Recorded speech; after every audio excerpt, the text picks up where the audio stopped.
What's going on, YouTubers? Welcome to another video today. I wanted to talk about, for me, what is the best lines or scales to collect. I've been collecting statues now for 6 years. When I initially started, I started with that guy. He's not really, per se, a scale, but in essence, he fits in with 1/6 scale. Then I bought a few more 1/6 scale Dragon Ball Zs. My first 1/4 scale statue was Shao Kahn. And granted, he's a smaller 1/4 scale, but when I got him, I thought he was huge. At 19 inches tall, I couldn't believe how big he was. And then progressively as I've, been collecting, I've started to get in bigger and bigger and bigger, and where I have statues 40-inch plus tall. So I wanted to discuss with you guys what I think personally is the best scale to collect and what's right for you. I think everything really depends on what direction you're wanting to go, whether you're wanting to collect Marvel, DC, Dragon Ball Z, like animes, video games, movies. I think it really varies on that. That's the number one thing that should determine what scale you're going to collect. For example, when it comes to Dragon Ball Z, I like dioramas. When it's a character fighting another character, some cool looking action scene, I think that is really cool and I just love it. And when it comes to 1/4, there's not a ton of options. I have that Gohan, which I really like. And that's sort of one with that tiny Goku. But for the most part, 1/4 DBZ, there's very few options, but they are coming out with more and more often. And some of the best Dragon Ball Z is 1/4. And they're definitely coming out with a lot more. But when it comes to DBZ, if you want to truly recreate the anime, I think 1/6 is the best option, just like this wall. I think this is a perfect representation of the, three main sagas, Frieza, Cell, and Buu. So when it comes, that's just my personal opinion. I love dioramas, and, I don't ever plan to sell this, this wall of the 6D Tolfs. And it also depends on budget and how much space you got. I am fortunate enough where I have about 1,500 square feet in statue space for me. But most people, that is not the case. They might have one room, one theater room maybe. So if you're limited on space, 1/6 can be a great option. That's not as expensive. You can get multiple characters, characters you love. Obviously you'll be saving money and space. 1/6 is definitely a good option. It's just big enough where you can enjoy it. I think anything smaller is not that enjoyable outside of, I do like the Iron Studios 1/10, no doubt. And we'll talk about that in a bit. But when it comes to 1/6, I definitely think it's a very good option, especially when you're starting out collecting. There's definitely some lines I would absolutely recommend. Anything made of PVC, stay away. Stick to resin, polystone statues. They're going to be so much more detailed and better paint job and just look better. I do not like the PVC, like 1/6 statues. I think they look terrible. So 1/6 is definitely a good starting point. Then we come to 1/4 scale, which I got right here. Granted, Darkseid is way bigger than your typical 1/4, so don't look at him. Look at these guys. 1/4 scale, meaning 1/4 the size of them in real life. So this is Gal Gadot shrunken to a fourth of what her size would be. This one is repainted, by the way, in case you're wondering. So 1/4, it ranges, price-wise, $400 to, $1,200, depending if you're buying a Prime 1/4. So it's still expensive, no doubt. It has a good presence. Generally, you're going to get more dynamic action poses, like look at that Green Lantern. I doubt you'll see that in a larger scale. You definitely get some good action poses. You get pretty good detail, no doubt. But the one thing I will say with 1/4, you could get, let's say, for example, I got my Scorpion over there. Once they came out with another Scorpion in 1/4, I had to get it. I had to get that one. Plus, I have another one. I feel like when you do 1/4, you need multiple of the characters you love. Having just one 1/4 isn't sufficient, for me at least. So that's one thing about 1/4 I kind of dislike. I feel like you can't truly get an ultimate version of that character. You feel like you need multiple characters. I got this Tsume Vegeta, which is the ultimate Vegeta, but I do feel like I need more Vegeta than just this one when it comes to 1/4. So that for me is a downside. The price is decent, although it's really been getting pricey the last few years. 1/4 is definitely a step up from, 1/6. It's quite a bit, bigger if you look at that compared to that. It's, double the size, really. Definitely a good viable option. There's some really good 1/4 scales out there. You know, like this Aquaman, I absolutely love it. I think the detail's outstanding, the sculpt. You know, and Sideshow Collectibles is going to be really your go-to for 1/4 scale. They distribute all the major companies. So SideshowToy.com, definitely the best place to get your 1/4 scale statues. You know, so then we come on to the 1/3 scale, which is the next scale bigger. So 1/3, I didn't start with 1/3. I got one. My first 1/3 was actually the Bruce Lee Blitzway statue. I ended up selling it because that was my only 1/3 scale statue at the time. And I was like, I don't have any others. It looks out of place. And I ended up selling it. And I absolutely regret that. That statue was amazing. And now trying to rebuy it, it's so expensive. So I just really regret selling that because I have so many 1/3s now. You know, I got how many? Let's see. 6, 7, 8, 9, 10, 11, 12, 13, 14, 15, 16, 17, 18, 19 in this room, and I'm adding 2 more soon. So almost 20 1/3s in this room, you know, plus I have the Goro in the other room. So I do have over 20 1/3 scale statues. 1/3, I do feel like you can just get one of the character. You know, like I got this Bale 1/3. I don't need another Bale. I have zero desire to get the Queen Studios one. You know, I don't need a second Superman or anything. I think 1/3 is a scale where you don't need another version of that character. You know, at least in that line or anything like that, or even a smaller scale. You know, like I don't need a 1/4 Catwoman or anything like that. And, you know, 1/3 is definitely a lot more detailed than 1/4. It's quite a bit more detailed. Especially, you know, when you come to Prime One Studios, they're using translucent resin. The quality is just outstanding. You know, I mean, just look at this, you know, Gal Gadot one. It looks fantastic. You know, it has great texture work. The eyes are painted extremely well. When you come to ECC, they definitely take it up a notch with the glass eyes, the real, you know, material and whatnot. So they're quite a bit more expensive though. But I do think for me personally, 1/3 is the best scale to collect because you can just get one ultimate version of that character. And for me, I don't feel the need to buy a second character, you know, from that. I don't need another Aquaman. Like the Prime One did show off the other Aquaman. I don't feel I need it. I feel like that is definitely sufficient. I wouldn't buy another Harley Quinn, you know, so 1/3 for me is definitely my favorite scale to collect. You know, that's why in this room, on all my top shelves, I did nothing but life-size busts and 1/3 scales because I love 1/3. You know, they range from 28 to 36 inches tall, cost anywhere from $900 to, for doing ECC, $2,500. But generally Prime One, you know, which is your really go-to for 1/3 scales, I'll say, is going to be between $900 and $1,600, depending on how many switch outs, how large it is. It seems like they're getting bigger and bigger constantly. You know, but like Catwoman, $900, Bale's like $1,050. And he has lots of switch outs, so it makes sense. But I definitely think, you know, when you're paying for a 1/4, you think you're spending, right now, the average price is probably $600 to $700. You spend $400 more and you get a 1/3 scale.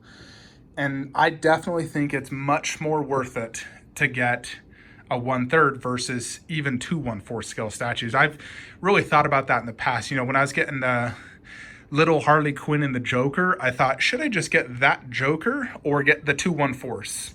I did end up doing the 2 1/4s, but then later when I got this Joker, I got him for a killer price.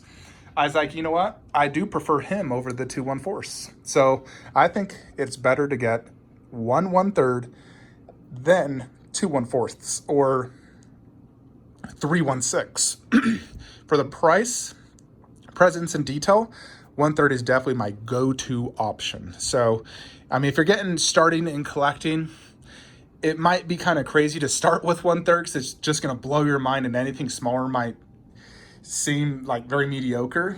But if you can afford it and have the space, definitely shoot for 1/3. I would say that's the best scale to collect for me personally, especially if you have the space. They just have so much presence and detail, and they're so amazing. Next, I would say would be the half scales. So I have 4 half scales. I got these 2, the Wonder Woman, and the Terminator. The Terminator was my first half scale. He stands 38 inches tall, you know, slight bent pose. And I absolutely love this. I've always wanted a large Terminator, so this is like the Grail Terminator statues for me. My next one was Superman, got him, Prime One Studios, absolutely phenomenal. And then I got Iron Man, and then Wonder Woman was my last one. The thing with half scales, they do have better detail than the 1/3s. No doubt. When I compare that Wonder Woman to this one, she has more detail. She has the real hair, the eyes, skin texture, and costume are all more detailed. So that alone, you're definitely getting your money's worth when it comes to the detail. In addition, look how massive that is. It's like a small child in your room. I definitely love half scales. They have a ton of presence. Although I will say the poses generally are not very good. They're very museum type. They're not very dynamic. Where Marcus is dynamic at 1/3, Wonder Woman's just standing there. Superman just standing there. So they're all very, very museum style. I think with half scale, it's best to do it for characters that are like your absolute favorite, like your top 3 favorite characters. I fell in love with Wonder Woman, so I bought her. I love Superman. Man of Steel, love Henry Cavill. Iron Man, how can you not love him? T-800s ever since I was a little kid and went, I love them. Alrighty, sorry about that. Had a call with work. But yeah, so with half scales, I would say, I definitely like having a few half scales. I never would want to go only half scale statues. There's not enough variety in characters. Plus, you're looking at price range of $2,000 to $3,000. They definitely are a little bit more detailed than a 1/3, but not so much more detailed. It's like they are a little bit more detailed, no doubt. So you're definitely getting more detail, more presence, but more basic poses and, not a lot of characters. So you're definitely going to be very limited on what you can buy when it comes to the half scales. I do like half scales, and I think, for any collector, it's always good to have probably 1 or 2 of your favorite characters. If it makes sense space-wise. I love having, my half scales basically on each side of my TV. I love that. So, if I had like a little 1/4 or even a 1/3 there, I wouldn't like it as much. I think a half scale on the side of the TV is perfect.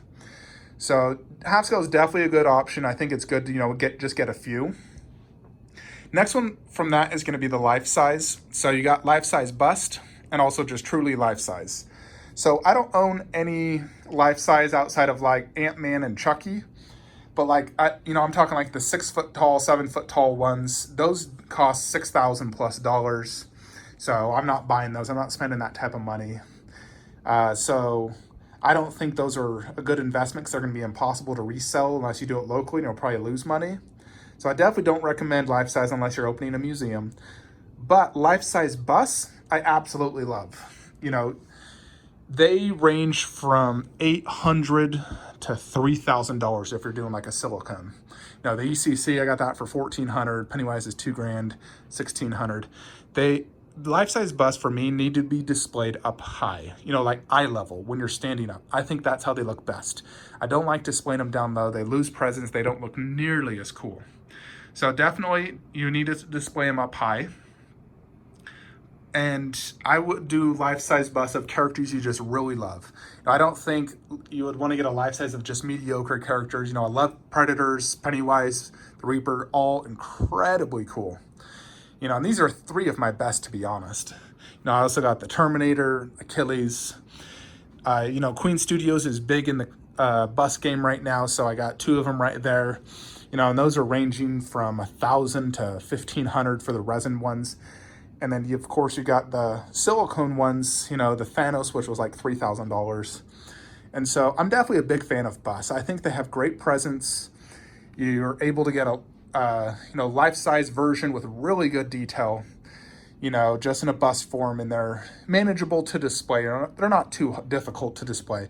I would say busts are easier to display than a 1/3. Generally they have a smaller footprint. They're not as tall, but they are wide, especially if they have the shoulders. That's the one thing with busts. They're very wide. But I'm a big fan of busts. I truly do love life-size busts. I think for characters you really love, it's definitely a worthy investment to get a bust. And I love displaying busts next to the 1/4 or 1/3 version of that character. I think they really complement each other. And so I'm definitely a huge fan of life-size busts, and I absolutely recommend getting them. I think good collection has a fine variety of scales, whether it's 1/3, half scale, some 1/4, and life-size busts. So definitely a big fan of that. I really wouldn't recommend getting a full life size unless you're doing a museum or you get like, for example, the MRC life-size Vegeta and you only collect Dragon Ball Z and he's your favorite character, then yes, I would recommend it at that point. You know, I would have bought that if I actually had the space in the, you know, spare $6,000. So then you come down to a few smaller scales. You know, there's always like 1/7, 1/9, and then we got the 1/10s. I really wouldn't get anything 1/7 or 1/8 unless it's like a dinosaur that's big. But you do have this 1/10. This is something that's been coming out by Iron Studios as of recent. It wasn't hugely popular until they entered the scene. They've been coming out with these. They started out at about $70 to $100, but slowly they've been getting more elaborate, better bases, more poses, more switch outs. So the price has been increasing. Now they're anywhere from $95 to $250 on some of the bigger ones. You know, but I really do like the Iron Studios 1/10s. You know, I haven't really checked out the other 1/10 from other studios. I've seen some in person at comic shops and I was not impressed. So when it comes to 1/10, I would absolutely stick with Iron Studios. I think they give you your biggest bang for your buck. These are polystone and the detail is as good as the Sideshow premium format. The paint jobs are great. You know, it's like a 3D scan, looks amazing. The thing with 1/10s, they don't take a lot of space. They're not super expensive, but I feel like you need a lot of them to make it look good. You know, I'm getting like 20, I haven't counted, but let's just say 20 1/10s. You add all that up, that's $2,000 or $2,500, which, you know, some of the more expensive ones. That's the exact same cost as a half scale. So 1/10s also have a negative in the fact that you need a lot of them. And when you do have a lot of them, it does take up quite a bit of space. Not height-wise, but this is taking up a large table, coffee table, as you can see. But I'm getting a ton of cool characters, recreating a war scene. So I definitely do like 1/10 scales. It's a great way to, you know, get characters you like at a cheap way. And, you know, I do like it. I think it's a good starting point. I think if you're a beginner collector, you know, someone in your early 20s with not a lot of space, probably in an apartment, not making a ton of money, maybe going to school, this would be a good line to collect. I would not, don't get 1/4 and 1/3 in that situation. Get these. Now, I could see myself collecting 1/10s forever. That's the type of line I'm like, I'll just stick to 1/10s. They're not too expensive. They don't take up a lot of space. The boxes are small, so if you ever need to sell it, it won't be expensive to ship. Because you also have to consider how big the boxes are, how expensive it will be to resell it. So 1/10s, definitely a big fan. You know, and so really that's all the scales when it comes to statues. So ultimately, I do think 1/3 is the best line to collect. 1/3 and then life-size busts. You know, at one point, I wouldn't mind getting rid of every single 1/4 scale statue I own. If Marvel had more 1/3s though, I couldn't, you know, I love Marvel so much, there's not a lot of 1/3s, unfortunately. But when it comes to like DC, I wouldn't mind just getting rid of every single 1/4 and only doing 1/3s. You know, and I just think 1/3 is the way to go, no doubt. And then life-size busts. And I do really like these 1/10s for getting a lot of characters. You know, I wouldn't want to spend $500 on a 1/4 or 1/3 Valkyrie, but I'll spend $80 on that little 1/10. You know, that's where I do like 1/10s, because you can get characters you wouldn't want to spend $500 for, but still get them in a statue form and complement each other. So that's my 2 cents. You know, I've been collecting for 6 years now, owned over 450 statues probably. So right now I'm trying to be very selective when it comes to buying statues. I'm trying to really stick to grails and finishing off my collection, you know, like Bane and Shazam, more 1/10s, a few more DBZ. I do got Cinema Cat Predator coming next Wednesday, and XM Alien is next week. I'm not sure what day he hasn't shipped or anything, but he's supposed to ship next week, so XM Alien will go there. So I'm really excited for that. You know, I definitely will say with today's economy and limited space and resale value sometimes not as good as it would be, you need to be very selective with your collecting. You know, these things are not cheap and they take up a lot of space, and sometimes resale value can suck, sometimes it's good. So be very selective. And, you know, if I could go back and do it all over again, I would say I'd only have about 1/5 the statues I have now. I wish I had a smaller collection, to be honest. I wish I only had this room filled. I wish I didn't have 3 more bedrooms worth of statues. You know, I wish it was just this room, but it was all grails. Only grails. You know, that's what I'll probably downsize to in 10 to 15 years. Sell off 250 statues, get rid of every single 1/4 scale statue I own, except for a few Marvel ones like my Iron Studios. But, you know, let me know your thoughts in the comments below. What line and scale do you think is best for you? You know, in terms of biggest bang for your buck, quality, size, presence. Do you feel the need to buy multiple, you know, statues of that character? Like I have like 5 Iron Man 1/4 scale statues, and it drives me crazy. I don't need 5. If I just had one Ultimate 1/3, I'd be happy. But I don't have that, so I mean, I do have a half scale, but to me, you need more than just a half scale. You know, you need at least a 1/3 or a smaller version. So that's my 2 cents. Like, comment, subscribe. Have a great day.